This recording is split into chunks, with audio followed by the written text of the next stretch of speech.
How do you make up for being horrible in videography and not doing justice to your own adventure in Canada? You don't. If you plan to stick around and pity quote unquote watch me, then just put me in the background while I hope I'm not being too disruptive. Anything I do include in the video isn't even there to make an impression.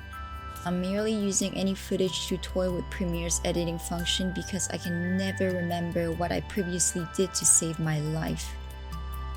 For the entire time that I was gone, I was basically finishing my final term of school. And just a week after, I had to be ready to fly to Canada. Why Canada? Because after years of studying and being touristically restricted for 3 to 4 years, I thought I'd finally have the courage to travel to one of the furthest and coldest places I could think of. To some who travel for a living, what I did was nothing. But to me, it was a special and memorable experience. It's really too bad that my filming incompetence isn't doing this video any justice. And although I'm not able to show how beautifully I saw Canada through my lens, I can definitely recall how each day was spent to help me regain the taste of life again. And I was being more productive towards my well-being and self-awareness than constantly distracting myself with internet drama. For too long, petty online squabbling was a guilty escape during my term breaks. If I wasn't cooking and experimenting, I was keeping up with online drama like I was reading celebrity news.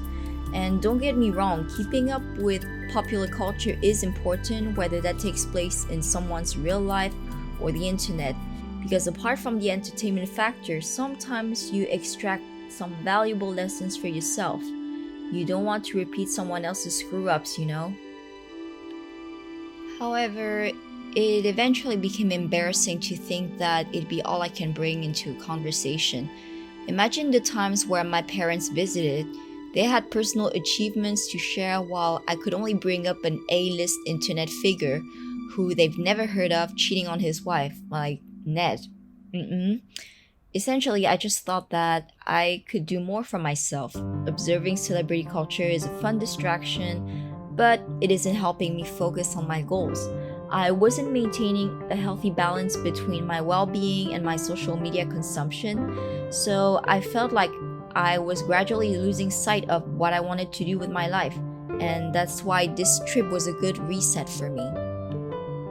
My first 10 days were spent in Toronto.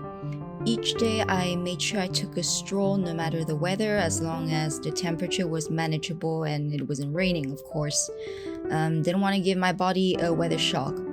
But I went to a new vegan eatery each time to push myself to be a little bit more adventurous. Unfortunately, I didn't take any pictures, but I did share with my friends how amazed I was by all the vegan options there were.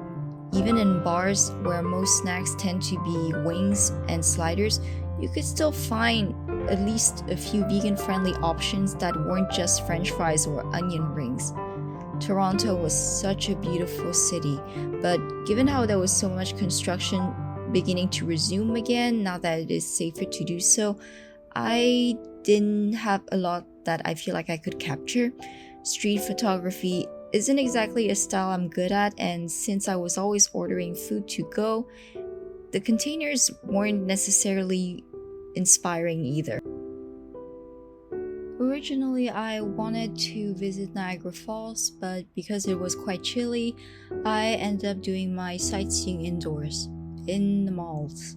I know, it sounds pathetic because I was hyping up a very ambitious list of things to do, both indoors and outdoors, only to change my mind by staying indoors instead. But in my defense, I did more than just shop and admire the local artwork. One thing that impressed me was how interactive people were, even if the conversations went nowhere. I was very surprised that I could say more than just hello and thank you when getting coffee. Sometimes I was asked, "Can I get you something to eat today?" or "Do you want the usual oat latte?" Essentially, I felt greeted with hospitality I wouldn't expect unless I had stayed for at least a few months. So after those first 10 days in Toronto, I spent another 5 in Vancouver, where I'm not doing any visual justice either, but I think that forgetting my camera and indulging in every sincere interaction was the best way that I could enjoy this vacation.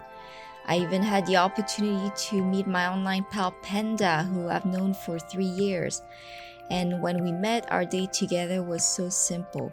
We only went to Dollarama, the grocery store, and had dinner at a sushi restaurant where we ordered the simplest items on the menu. But after 3 years of being friends online, it was unimaginably special to share that meal in the flesh. I also had another special friend I wanted to meet but couldn't because her job wouldn't permit her days off to align with my schedule. But even sharing the same time zone with her was immensely special already because we were chatting in real time on WhatsApp. In the end, this trip was the reset I needed to bring back some will to have human interaction again. After my entire academic journey burying myself in research and actively choosing to restrict myself from having fun, I was becoming too cynical for my own good. The slightest displeasure could easily send me into a fit of rage, and I felt no will to look after my mental well being. I was constantly thinking of reviewing and editing my work before submission because all I wanted to do was to outperform my own expectation. I was not only driving myself insane, but also my poor family, who had so much trouble reassuring me that they were already proud of me.